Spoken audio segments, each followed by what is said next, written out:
Hi, Shifra Rabinowitz. It is so nice to have you with me. Shifra is actually an associate in my practice, licensed clinical social worker, almost licensed clinical social worker, an LMSW, but eligible for a clinical licensure, and a remarkable therapist and a friend. And I'm going to ask you to introduce yourself professionally, but first, I just want to say hi, person to person. How are you? It's good to see you. Hello. I am so excited and also nervous to be here, but really just honored to Ah! have this I'll try. space. I'll try to make it comfortable. I promise. I promise. It's just a schmooze between friends. I'm glad you're here. Just a schmooze. All right. So before we talk about who you are professionally and before we talk about your personal story, what's it like for you to have this conversation with me as a therapist where you know that your clients might hear you talk, where you're really putting yourself out there as to your own personal experience? And what's it like for you as a therapist to be having this conversation with me? Woo, all right, let's go. We're starting. That is why I'm nervous because I'm trying to walk a line between vulnerability and professionalism because I know that some of my clients are listening. And to my clients who are listening, send me a message, please, as you're listening, because we are going to talk about this because this is going to be, I would imagine, an unusual experience for you.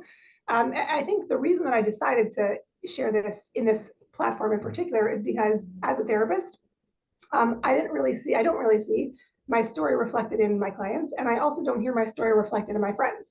And I find it hard to believe that I'm the only person in the world who struggles in the way that I did. And the representation matters, and the being able to recognize that I have an unusual perspective, or maybe a perspective that needs to be shared, is more important to me than the loss of I guess that disclosure. Therapists in general are very careful about disclosure. And in the world of reproductive mental health, we're even more careful. And one of the reasons is because so much of what happens when it comes to fertility is measured with numbers. There's metrics.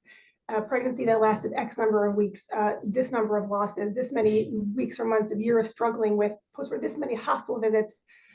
So there's even more reluctance to share because even if I experience X, Y, and Z, you experience X, Y, and Z plus one. So there's this often this unconscious thoughts and feelings that clients have that you can't understand me. So that is, I am about to share, and it very likely will change how people see me. And that I think that for the people who are listening who need to hear this, it's going to be worth it. That's my Oh, hope. I love that, and I appreciate you very, very much. And I love that you brought up that idea of that. What I like calling it like comparative suffering. I think it may have been a Brené Brown word. That idea of we tend to compare what we've lived through compared to somebody else's experience, and that defines whether either that person has it bad enough or whether somebody understands me. And that's actually the reason that I don't choose to disclose a lot about our fertility or loss history because first of all, it's a story that is shared between me and my spouse, and it's a story that I have chosen not to disclose because it does actually show up in the therapeutic space where someone's like, "Oh, you didn't do that, so like I'm not sure you're really going to understand me." I don't believe that, truthfully. I think that that's something that we each have to kind of come to terms with as a client or a future client. Does my person really need to suffer what I've suffered or lived what I've lived in order to authentically get me? And I believe that that is not true, but it is one that each of us as clients or future clients have to reckon with. But I appreciate you bringing that up. Shifra, tell me who you are. Tell me where first of all, tell everybody where you're sitting because I think this is gonna like flip everybody. Like, wait, where do you live, Shifra? Hello from Berlin, Germany. This is where I live on purpose. This is also a thing I don't generally share with my clients because it's for many reasons, it's incredibly distracting. And I also happen to have several clients who are descendants of Holocaust survivors. So it immediately takes the focus off of me, off of them, and onto me and the what and the why. It can also bring up some complex feelings, and we certainly work through that where relevant. So I'm a therapist by profession. I also run a gap year program for European college age students. I work for the Louder Foundation, which is a global philanthropy. I'm a person who loves doing a lot of different things. I'm from Philadelphia. I've worked in a lot of different capacities. I worked with single mothers. I've worked with people who are struggling with sleep. And then most recently, for about the last 3 years, I have been working in the field of reproductive mental health for Devora Enton and Associates. Associates. Associates. And actually, I realized a few minutes ago that it was 2 years ago, almost to the day, that I recorded my session for your class, your Wow. Wurzweiler class, Wow. and just the 2 years that it's a lot has changed in those 2 years. So Wow. Yeah, so I teach a Wurzweiler class on maternal mental health. It's for the Sarah Schneer program. And I felt like I needed to present to my students like an authentic representation of what it means to have struggled postpartum or through pregnancy. And a lot of representation out there is not Jewish and not Orthodox and specific. And I asked her if she would be willing to talk. And I have now shown that video every semester. And I've had the privilege of actually interviewing your husband as well, which is a beautiful dynamic of what she says and then what he experiences and how the two kind of interact together. Each of you, I know that I don't think you've actually listened to Yaakov's presentation, which I always find that so humbling and also authentic.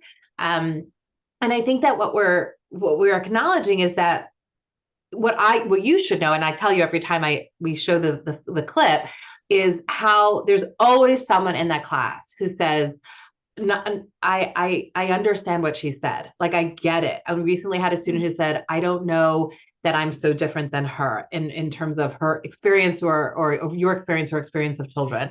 But the overpowering message tends to be, I had no idea. Like, I just had no idea of what it feels like to be going through a struggle when it's supposed to be the happiest time of your life, right? And the happiest time. So let's get into the meat of it and tell me a little bit about your family growth and where things started, and then we'll get to where things are today. Okay. So I got married when I was 25. And in the world that I grew up in, a person goes from being a girl to a wife to a mother to a grandmother with not so many other stops in between. And it wasn't until I was pregnant with my first child, it's actually when I realized I took the pregnancy test. So my two daughters, and my older daughter is 6, and my younger daughter is 2. It wasn't until I took that pregnancy test and I was standing in the bathroom that I realized that I don't want to have children. And I remember just with such vividness the wave of dread coming over me. And I'm gonna be super frank right on this podcast, because I think that's what I'm here to do. And I was thinking, like, this is not what I want. I don't want to have children. I can't do this. I love children. I love other people's children. I was a babysitter. I'm a therapist specialized in working with young adults and with women in different capacities. I love other people's children, but the thought of having my own was not something that drew me. It was something that I was expected, because that's just the thing you do. You get married and you have a baby, and then you have more babies, and that's it. And the women around me loved that. They embraced that, and there was such a source of joy for them. And standing in the bathroom holding that pregnancy test, I looked at my husband, and his face was just shining with joy. And I was like, no, I don't want this. I don't want to be a mother. And then launched the series of close to 4 years of the most difficult and painful years of my life. I didn't know it at the time, but I would say that that's when I started experiencing the symptoms of perinatal depression, which is for depression before the child is born. But I didn't notice it. I didn't know what it was. I thought it was a combination of things. I was very physically sick my whole entire pregnancy. I did not have HG, but I wasn't that many notches away from it. I was very, very sick. I could barely work. I was also at the time the primary breadwinner in my home, and I was working 2 jobs, one part-time, one full-time, so really 2 full-time. Relatively newly married. Got pregnant within the first year of my marriage, which was also something that was super loaded for me. Because again, that's that, right? Girl, wife, mommy. There was that, nothing else in between. And I was so sick. I was so sick physically. I was so sick emotionally. And I didn't know what it was. Even though I was actively working as a therapist, even though I was actively working with young women who are trauma survivors, I was also working with single mothers. I didn't have words for what I was experiencing. I was so sick. And I thought to myself, because I'm a person of faith, God doesn't give people what they can't handle. So that means I'm not going to be a mother yet. There's no way this pregnancy is going to go to term. I'm a believing person. I'm a person of faith. That's what's going to happen. when I was in labor with my daughter, I was thinking the same thing. There's no way. And I was totally okay with the idea of a baby that did not make it out alive. And I also recognize, right, in the field that I work in, that how difficult it can be to hear your therapist say that, and how difficult it can be to hear someone who was a professional in this field say that with such confidence. And I recognize the dichotomy that exists. So I'm going to step inside my own experience, in and out of my own experience. We'll see where that leads me. And when they put my daughter on my chest, just again, like this wave of something hit me, because right this whole time, and on the one hand, I'm like, okay, so this is not going to be, I'm not going to be a mother yet. Like, I know that's the case, but if I am, that wave of love that all parents describe, that I've seen reflected everywhere in media, in people's experiences, that's what happens. They hand you the baby, and then that wave of love hits you like nothing else you've ever experienced. And they put my daughter on my chest after 2 full days of being in labor. And I thought to myself, this is the ugliest baby I've ever seen. And even when I look back at pictures, I look back at the pictures now, and I like, it's hard for me to look at those pictures because it's still such an ugly baby. Where's that wave of love that I was promised? Like, that's what happens. The next 5 months were exceedingly painful. I was in so much pain. I had such serious postpartum depression. I'm very fortunate that I was never suicidal. I never experienced suicidal thoughts or ideations. But I was every single day of my life was excruciating. I didn't know what was happening. I just knew that I was not okay. I was working in workplaces where I didn't yet have insurance. So my maternity leave ended at 2 and 7 weeks for each job after I gave birth. So there was almost no recovery time. And there was a lot of physical complications following the birth. So nothing about it was easy. The pregnancy wasn't easy. The birth wasn't easy. The recovery wasn't easy. And this was my life. I'm miserable all day, every day. There was nothing there was just nothing that could lift me out of it. I had this baby for which I feel absolutely nothing. There is absolutely no connection between me and this baby. I am instinctual in that I take care of this baby. I was a very good mother, right, to this baby. There was no emotional connection, and just sadness, just a very, very, very deep sadness. Can I ask you something, Shifra? Yes. Shifra, when you say the word, I was in so much pain.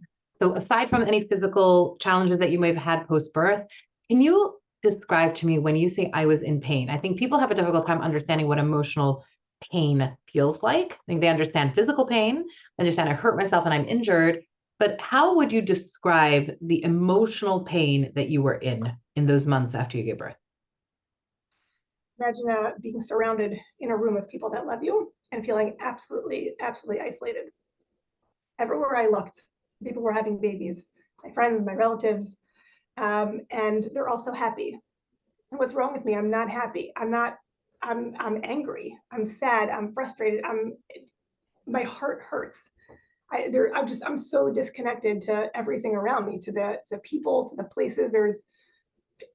I'm feeling so lonely and isolated and disappointed. And this whole experience has been such a letdown. And I can't believe that anyone does this. How is it possible that people do this multiple times on purpose?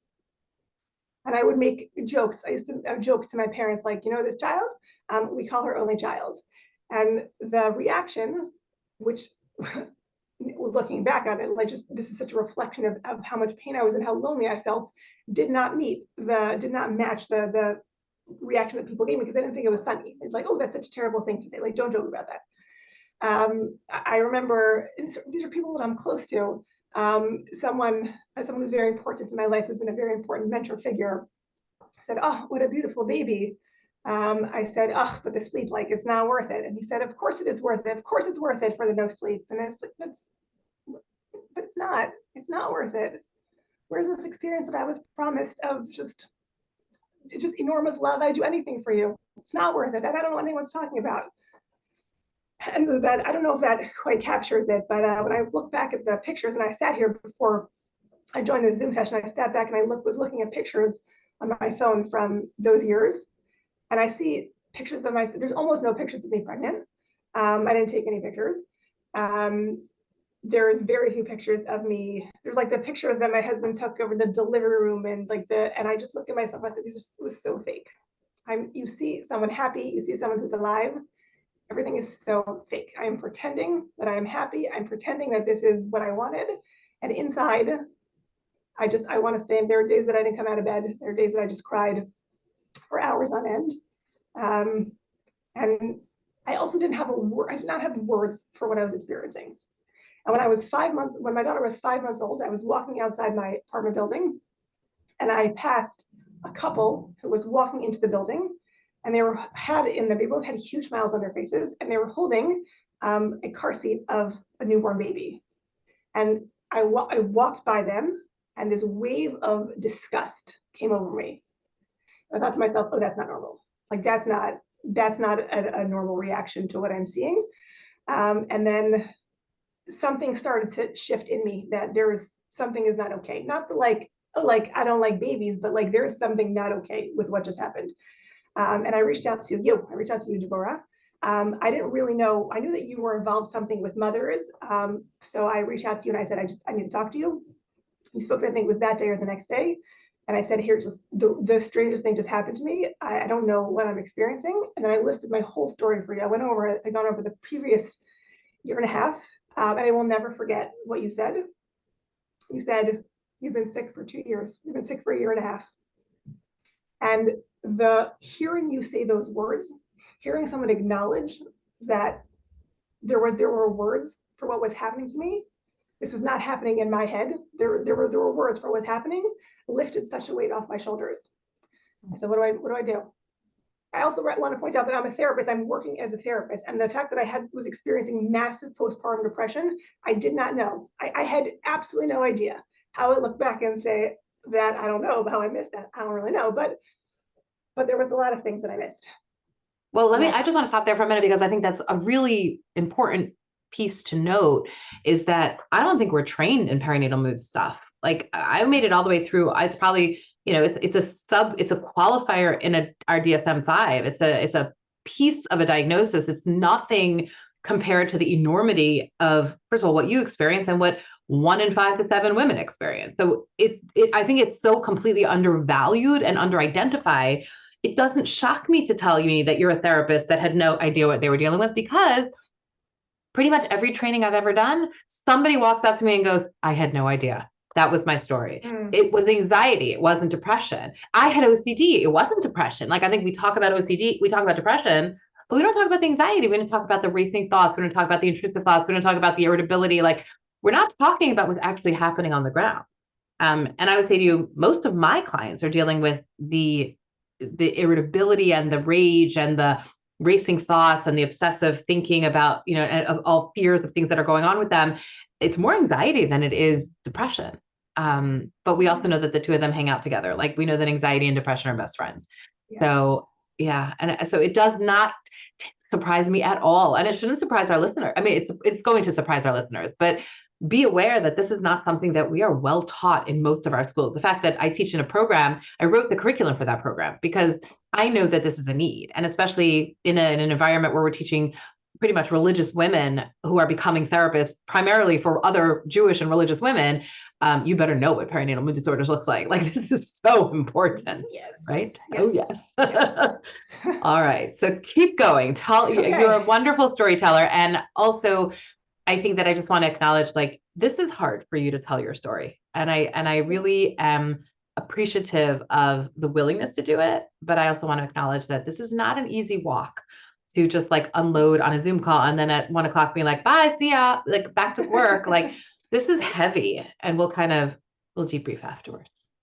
Okay. I mean, it is heavy, and I'm in tears, even though we're 6 years away from the original story. I guess we're 3 years away from the later points of the story, but that it brings up tears often when I think about it. Right. And as I will explain, I have been through multitudes of hours of therapy of all modalities, of all types, and it's still, and this will probably be something that's loaded for me for a very long time. And I think of it kind of like dry cleaning. Like you have a shirt that has a stain on it, you gotta like keep putting it back in the washing machine, and every few years I like deal with a new iteration of this experience, and that just is a part of my life, and that I've learned to be there with that. So I appreciate you saying that. Okay, so I'm on the phone with you. I remember pacing back and forth in my apartment, listening to you. I said, okay, like, what do I do? Great, let's fix this. There's a name for this. Excellent, we're gonna fix it. And so I began a series of trying everything anyone told me to do, individual therapy, group therapy. I was on medication for a little bit. I tried yoga, I tried meditation. I tried being open with my friends and family and sharing with people. And my experience, the way it felt to me is that nothing worked. Nothing worked. I spent thousands of dollars on therapy. I tried a lot of different things, insurance and private and a psychiatric nurse practitioner, and it just, nothing worked. And that's still that, which is all pervasive experience of loneliness followed me. And I began to, I would say, overshare is the word I'm going to use. But in my, like, great, I have to tell people about it, and that'll make me feel less alone. I would tell everyone in my life, like my friends, my family, here's what I'm experiencing. And for some people, it's still like, it didn't take away the isolation. It didn't take away the loneliness. I would have friends that would say, oh, yes, me too. But then I would see them, they would go on and have 2, 3, 4, 5 children. My friends, right, my peers are up to children number 4, 5, and 6. Yes, I understand how you feel. You don't understand how I feel. If you understood how I felt, that you wouldn't be having more children. One of my relatives said to me, so well-meaning and such a beautiful offer. She said, your pregnancy was really hard. I'd be happy to discuss surrogacy options with you. I was like, that's not the point. I don't feel connected to this baby that I have. Everyone around me is having oodles of babies and they're loving it, and that's what I'm seeing reflected around me. I'm not having the same experience as everyone else. I remember on my way to the first therapist that I saw, I think I saw 9 therapists in the last 6 years. I went through 9 different therapists, some 1 session, 2 sessions, 6 months. I was not able to find a therapist for a very long time that resonated with me. And I told, like, a man, I don't know what would have possessed me to say this, but I told the man in the elevator, I'm here because I have postpartum depression. It's like, look at me, like, get rid of stigma. But really, I was just oversharing. Another thing that happened, which is very important to mention, is that I became incredibly critical and incredibly unpleasant to my husband. I am very blessed to be married to someone who is an unusually supportive, calm person, who was very much in it with me. He was my sounding board. He was my venting thing. He was my everything. He was my whole world. He became my whole world in that time. And I was so unhappy and so miserable that I took everything out on him. I was incredibly critical. I was incredibly harsh with him. Nothing that he did was good enough. But at the time, it didn't look or feel like criticism. It felt to me like, you're supposed to make my life right. I have no one else understands me.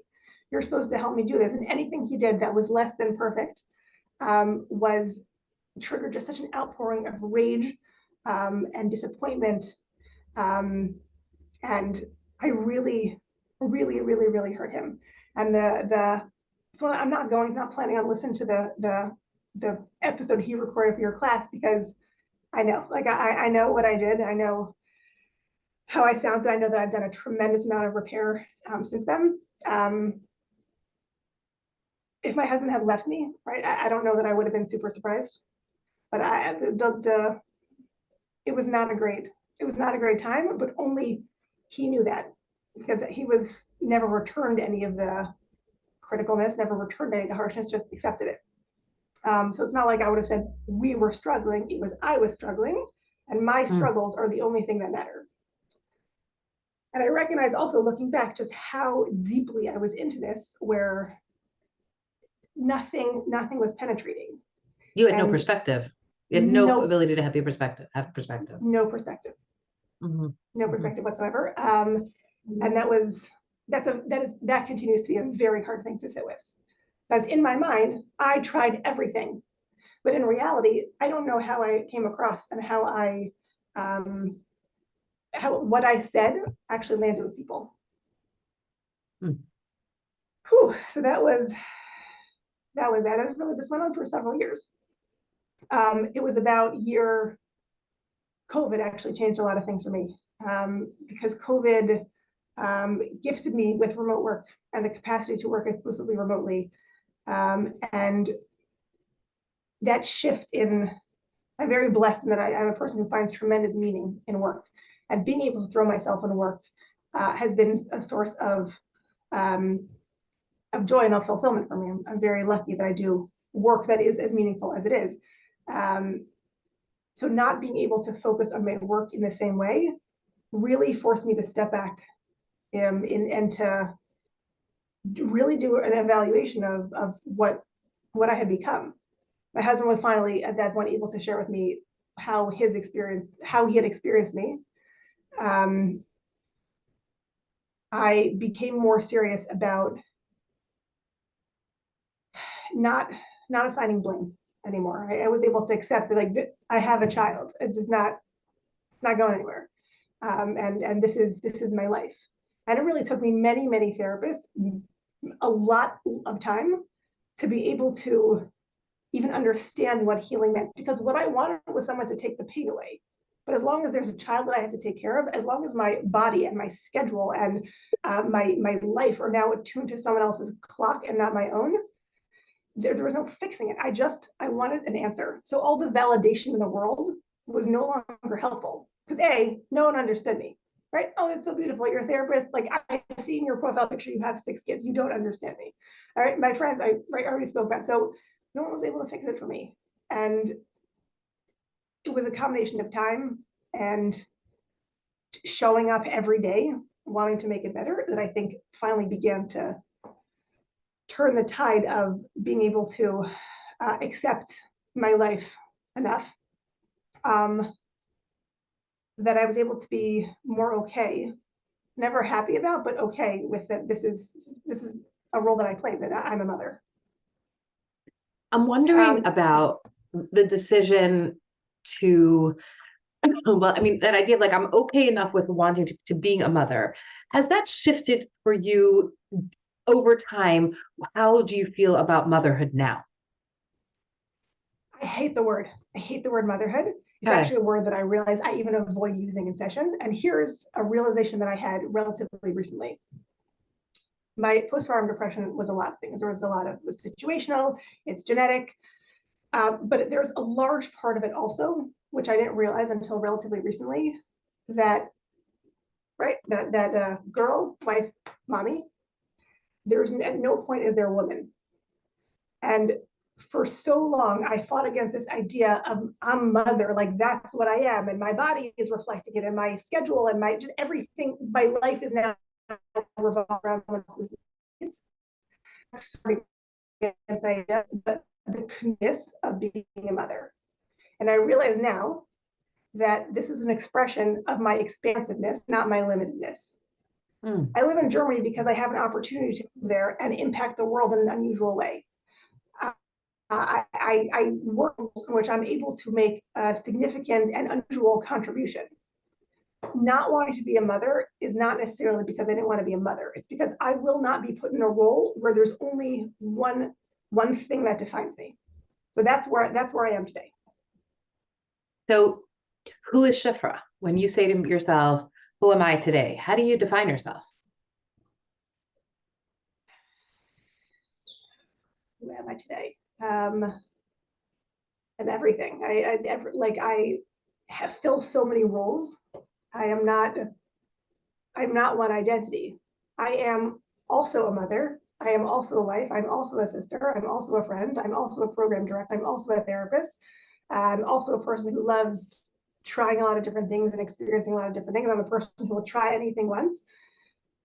I am evolving, and I am becoming everything. All the roles that all the parts of me that I was made to be, I am becoming.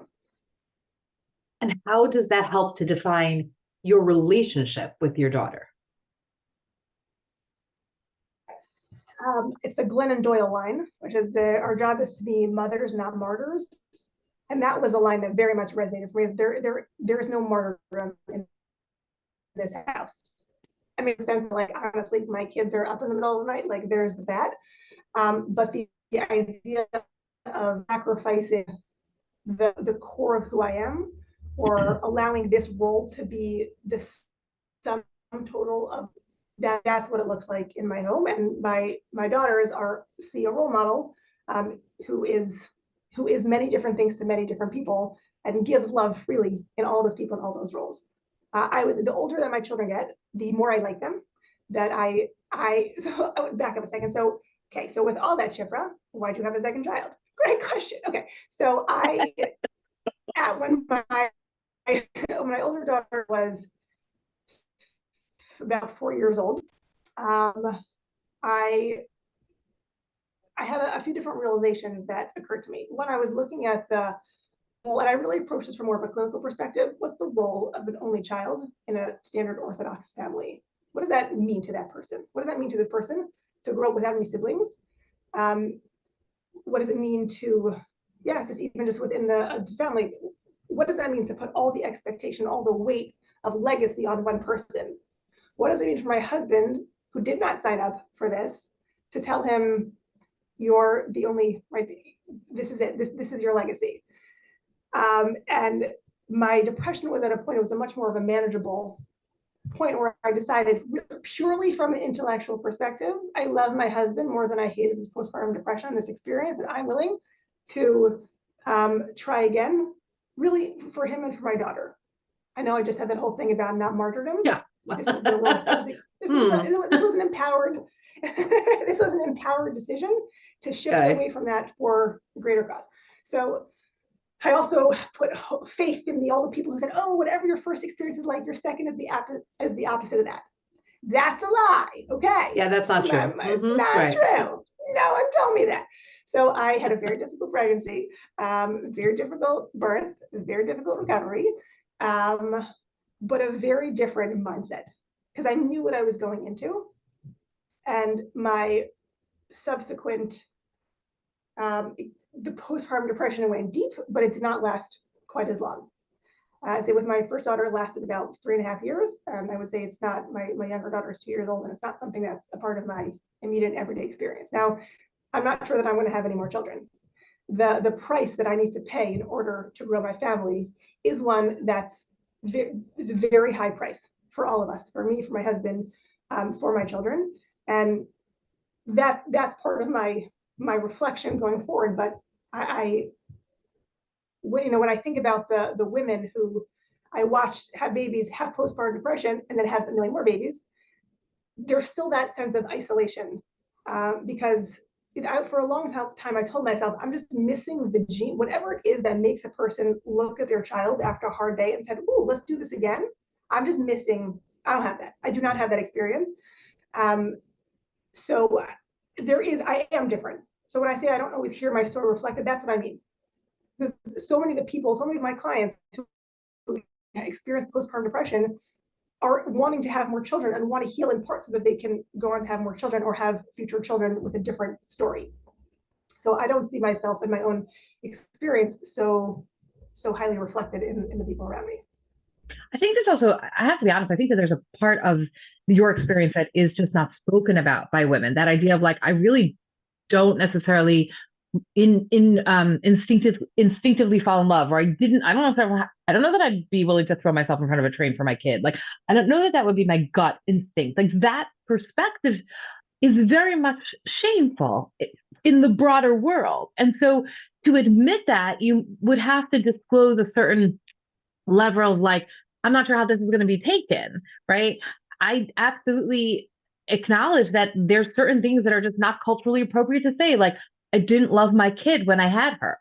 And I think that many people will say, like, how could you say that? And what if your kid hears that? And, podcasts are forever. There's a good chance that your little one will get to listen to you speak one day. But I also think that if we are to look at it through the lens of not like necessarily there is something wrong with me, but this is a unique perspective. This is one person's story who you and I both know it is not a question, is a story that is repeated by other women. that their experience, there are similarities in your story that are so that are repeated again and again and again, but because it feels so shameful to talk about it, and that's part of the bravery of this conversation, it feels so shameful to talk about those kind of comments, to say that about our own children. People just keep quiet. And they just say, like, I'm working on it, or I'm doing the best I can, or like, it's fine, or whatever work, or I'm struggling, but they're not necessarily putting words to the relational component of this process. I've absolutely heard from women who kind of surfaced after a deep depression and anxiety to say, like, I now had to work on my relationship with my child because it was deeply ruptured, or it was never there to begin with. And there can be a lot of guilt or shame around having to repair the relationship or some of the attachment components of the parent-child relationship. One of the things I'm thinking about is also, like, if you were able to talk to that younger version of Shifra, if you were to go back in time to the Shifra of your photos, right, of the few photos that you have, what do you wish you had understood? What do you wish you had known?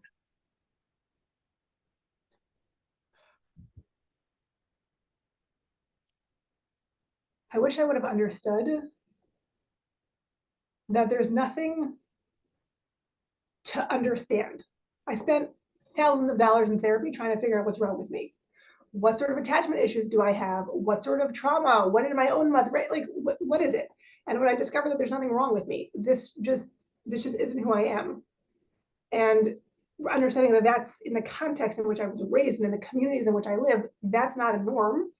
And learning that there's nothing wrong with me. There isn't anything. This experience doesn't mean anything about me as much as this is the thing that I experienced. This is part of the narrative that is connected to me having children and growing my family. But there isn't anything, right, that you would have needed to do or be or figure out other than allowing yourself to be in this process.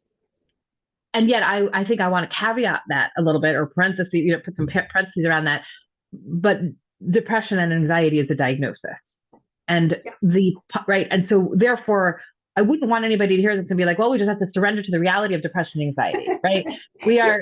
There is treatment for depression and anxiety.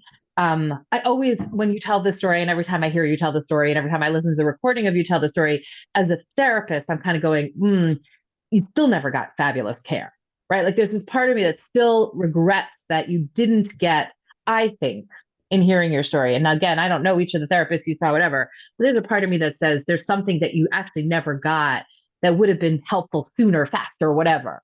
But that also is part of your own self-determination, right? It's part of your journey, is experiencing this on your own terms, in your own way.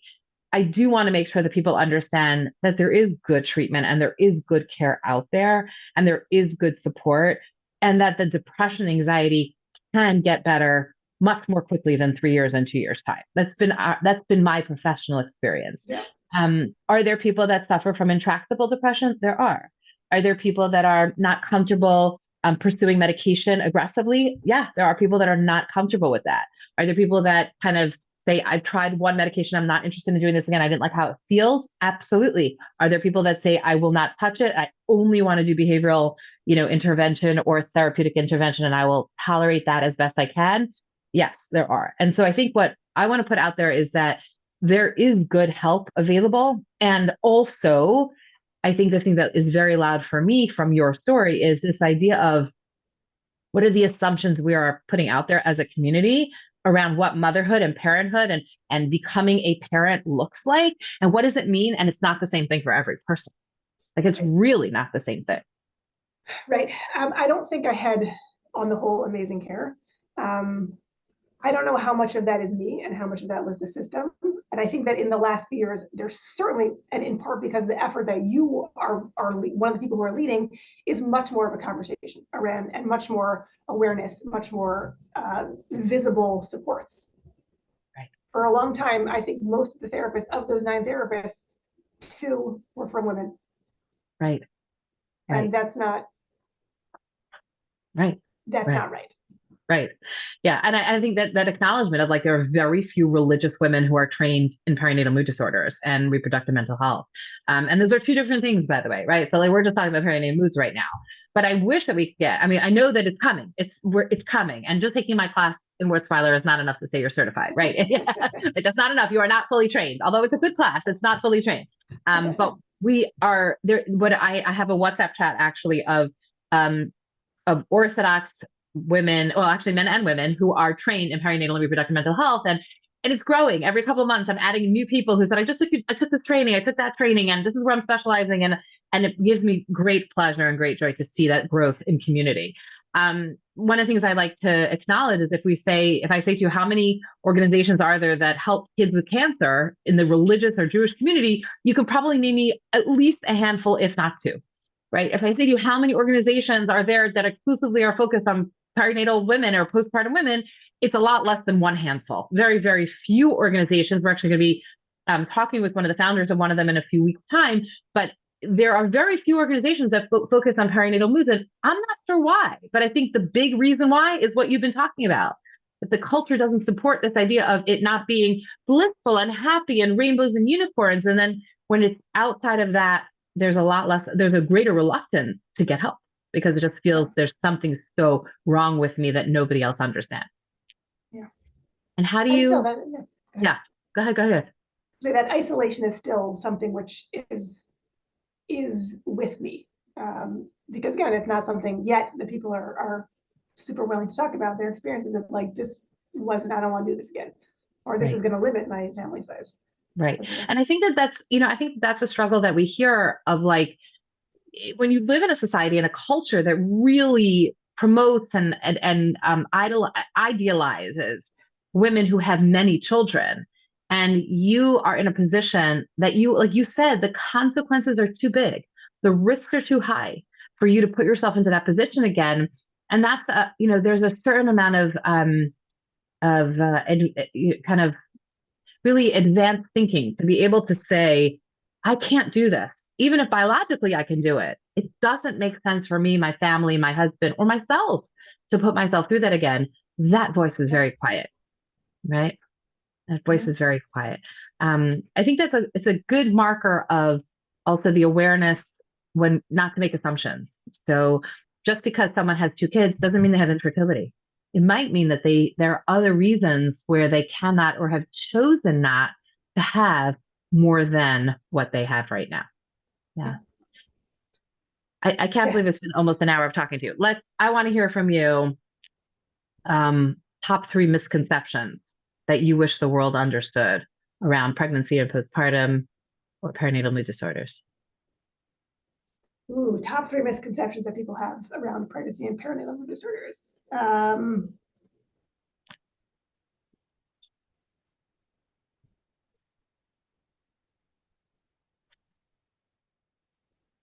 What a person looks like on the outside may have absolutely nothing to do with what's happening on the inside.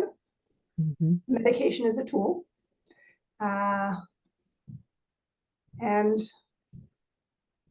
we're all different and we're all the same. Our experiences are. I'm so fortunate to be able to support so many extraordinary women who are regular women who are also extraordinary women. And the deeper I get into this field, we're all the same and we're also different. Yeah. And I wish that we had more of that awareness of the capacity to hold both of those things when navigating our worlds. Yeah.